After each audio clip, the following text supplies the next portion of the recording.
It started. There we go. Okay. Thank you very much, Alison, for agreeing to tell us about the findings on this draft update, which is potentially bringing in PBT, vPvB, and PMT, vPvM into the EU as allegedly EUH statements, but I think you found out some really interesting things so far. So I'm going to let you talk us through what these changes are. Yeah, so I've been going through the draft Commission regulation. Essentially, that means that it's going to be brought in as an ATP. And that's notable because it means that there won't be a full legislative procedure, so there won't be a full debate. It will just be brought in. So the consultation at the moment is open for feedback, and the consultation will be open for 4 weeks. So feedback will stop on the 18th of October. If we look at the first two categories, which are 4 classifications that fall into 2 hazard classes.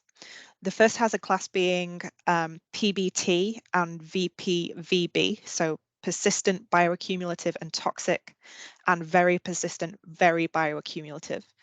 And the second hazard class being PMT and vPvM, so persistent, mobile and toxic, and very persistent, very mobile. Can I just ask a quick question there? Yes. Which is PBT, vPvB, these are already in REACH, and this is kind of porting them across, is it, into CLP? It's not a direct shift and lift. So the idea is that the basis for these classifications do come from existing legislation. So there's the annex in REACH that includes them. There's also precedents for them both in the Plant Protection Products Regulation and from the BPR, the Biocidal Product Regulation, but they're not a direct shift and lift. The criteria have been expanded upon. So they're actually fairly well laid out in this new draft amendment. So the criteria are very well structured. It's almost in a checklist form. So you can tick off, does it meet any one of the following? Does it meet any one of the next set? Does it meet any one of the third point? And if it meets all of those, then it is classified as. So it's fairly well laid out. It does require, particularly for the toxic part of that classification, there is a reliance on a previous classification under other CLP criteria. So for it to meet the definition of toxic, it would have to be classified either as a category 1 carcinogen, category 1 mutagen, category 1 or 2 reprotox, a STOT repeated exposure 1 or 2, or an endocrine disruptor, which we'll go on to discuss. So there is a pre-reliance on other sections of CLP classification. Can I just pause a moment there? You're saying that PBT and obviously not vPvB because that's the non-hazardous version of PBT, but the T bit, the toxic, doesn't include acute toxicity. It does not, no. The definition of toxic does not include acute toxicity classifications. I think the idea is that it refers to chronic toxicity. Yeah. So you would have them as separate. You can have something that's going to be acutely toxic and also that will be PMT potentially, but the bit that triggers that would be these other long-term hazards. Yes, in it the would same have way to that you have can, in the same way that you can have something that's acutely toxic, but it's also carcinogenic, for example. Yes, it would have to have a chronic toxicity classification to qualify it as a PMT or a PBT. Right. If it just had an acute toxicity classification, it wouldn't qualify it for one of these classes. And when we're talking about the environmental equivalent, which is PMT, no sniggers at the back there, please, for native British speakers, which is premenstrual tension, PMT or PBT. There you go. It's or were you anyway, going the for long term, the non-hazardous one. For PMT, you'd have to have the chronic aquatic toxicity hazard already, would you? So this is interesting. The criteria for classification in these environmental categories that we're talking about here, there are checkbox criteria. For example, it must have, I'll just get my notes and get this correct for you. When you're talking about persistence, it must either have a degradation half-life in marine water over 60 days, or, for example, a degradation half-life in freshwater sediment of over 120 days. So these are direct checkbox, yes, it meets this, yes, it meets this. However, it does have these qualifying phrases whereby it says that, you know, you should use all relevant and available data and use a weight of evidence approach, particularly because, as we know, not all criteria can be applied directly to all available information, because substances differ and what you can and can't test for differ based on the substance that you have. So when it comes to the availability of long-term chronic test data, you don't always have that available on your substance. So there are these additional information criteria which are listed, which you can go on to include in a weight of evidence approach. And one of those is that you can use aquatic short-term test data, so aquatic acute test data, if there is no long-term, so chronic aquatic test data available. Yeah, so it's one of these secondary sources of data. And we're entirely used to that because we do exactly the same thing with chronic. If there's no chronic data, then we can classify on the basis of acute for aquatic environment. So everything sounds very logical so far. Yes, and I would say that's the case for both of these hazard classes. The criteria for classification are very logical. It says, you know, apply a weight of evidence approach, give the appropriate weighting based on the quality of the data that's available. Similarly, classification for mixtures is very simple. There's one threshold percentage. It's the same threshold whether you've got a solid liquid or a gas. The only thing that is anomalous, that does stand out, is there are no bridging principles permitted for either of these hazard classes. And to me, it's not just that they've missed it, because when we go on to talk about the endocrine disrupting classes that are included in this draft Commission reg, they've given bridging principles for those. So it does seem odd that there are no bridging principles for these hazard classes. Environmental bridging principles are present for other hazard classes, so it seems strange that they're not present for these. That's interesting. It's almost as if the regulators don't have confidence in these new hazard classes if they're requiring data. And of course, in terms of PBT, that could mean that extra animal testing is required potentially. It's one thing that does stand out to me. I would have expected some bridging principles to be permitted, even if it's simply interpolation between two hazard classes. Yes, something like that.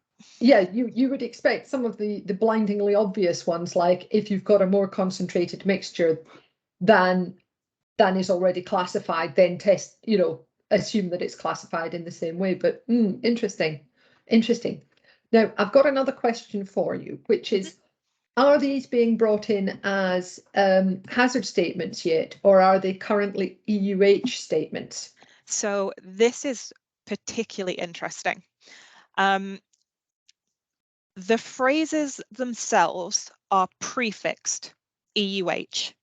However, they have precautionary statements, they have signal words, and the amendments themselves are being made to Annex 1 of CLP. And where the amendment is being made in, let me get you the correct annex here. Where the amendment is being made in Annex 3, and Annex 3, for those who aren't 100% sure, Annex 3 are the tables where they literally list all of the hazard phrases, the precautionary phrases, the EUH phrases. Where Annex 3 is being amended, they are inserting these phrases into the hazard statement tables, not the EUH statement tables. They're putting them in the H statement tables. So whilst they may be prefixed EUH, to all intents and purposes, they are being treated like H statements. So there's no amendment whatsoever to Annex 2, where the rest of the EUH statements live. These are being inserted in Annex 1 and in the table in Annex 3, where H statements live.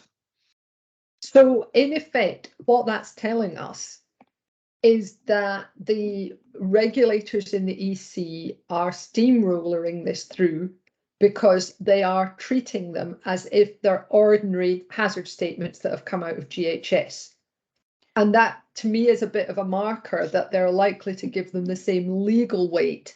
They're not just treating them as labeling statements. They're saying they are classic, even though they've got the EUH prefix at the moment, that they're going to give them the same legal weight as a GHS hazard statement, and they are going to basically insist that industry goes along with them from the time at which it all comes in. Am I right in thinking that? Legally speaking, because of where they've been placed in the legislation, they have the exact same weighting as any other hazard statement. So any other section of Annex 1, any other classification, they've got the same weighting. Now, the best case scenario for the regulators is that GHS would adopt them in exactly the same manner, and the only amendment they would change would be to strike off the EU at the front of the EUH. So it would, the UN would give them the same H statement, and they would just word for word adopt the same amendment. That would be ideal for the regulators. I don't know if that's probably unlikely. I think they'd have to make several amendments, but we'll see. The state of play at the moment, of course, is that the EU have taken these new PBT and PMT hazard classes, along with the endocrine disruptors, to the UN committee, which I think is it Switzerland that it sits in? I'd have to check. But UNECE GHS committee, with what in sales terms we would call a presumptive close, which is, okay, how would you like to pay for this? Yeah, it's very much a, this is what we're doing. I assume you'll do the same. Exactly, that's the presumptive close.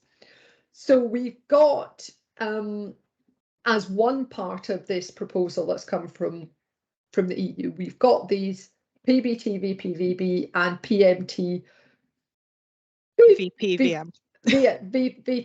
vPvM, yes. And we'll get our heads around it soon enough. And they're behaving like hazard classes. But there was one thing that I think I missed when you were describing what happens.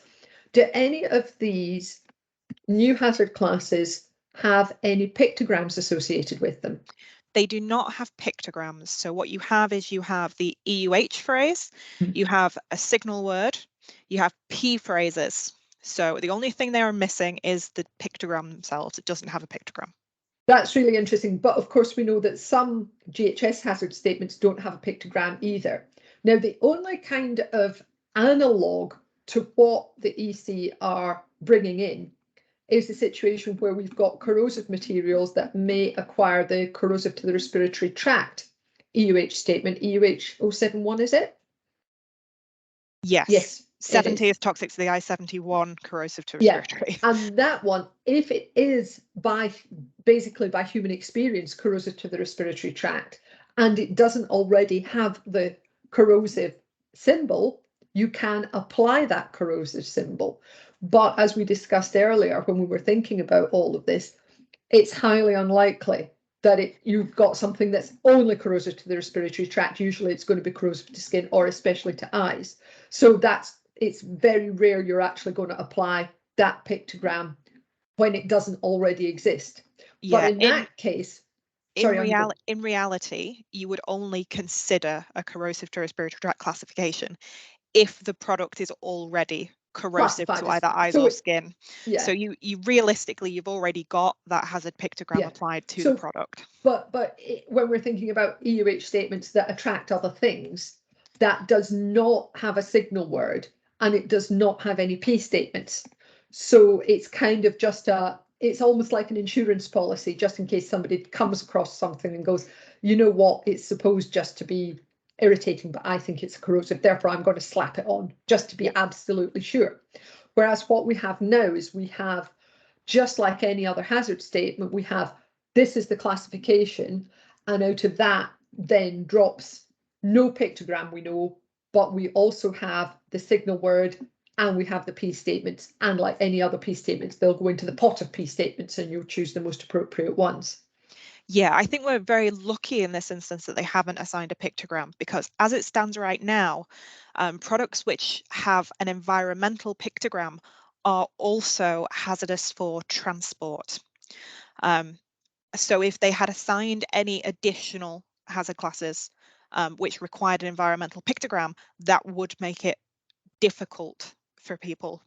I think as well, one of the questions we get from time to time at TT Environmental is people are like, what's the difference between the GHS hazards and the transport hazards? And we've got quite a neat little diagram that shows the GHS hazards that are within transport.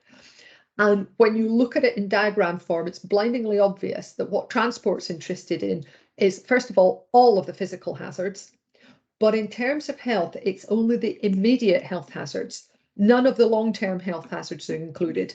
And it's only the high-level long-term aquatic toxicity hazards that are included. So you can see why they wouldn't want to give it, again, they wouldn't want to give it a pictogram, because they're not the kind of hazards that transport of dangerous goods is interested in, which is, how is this going to hurt people if there's an in-transit problem, which is the people who have to deal with the cleanup, the people who move it, and the people who are unfortunate enough to be nearby when an incident happens. Yep. So we've covered kind of the first part of it, which is, in a way, it's like the less contentious part of all of this, isn't it? Yes, I certainly think this is going to be the easier classifications to address, primarily because the criteria are much more clean cut, so much easier to apply. And they've been brought across, as you said right at the start, from existing regulations. Yes. So that's the tick for the easy bit. Do you want to dive into the bit we're all worried about, which is our friends endocrine disruptors? Endocrine disrupting substances, yes. So again, these are, in a similar way, they're being brought in as technically EUH phrases, but again, they're being inserted into the table of hazard statements, and they have precautionary statements and a signal word. No pictogram, but precautionary statements and a signal word. So TT Environmental. She's just in a call at the moment. Sorry, that's a phone call on for me. That's all right. Janet, would you like to pause? Can I pass the message on? Shall we pause and come back, if that's okay? Yes, we'll do a part 2. Right, thank you.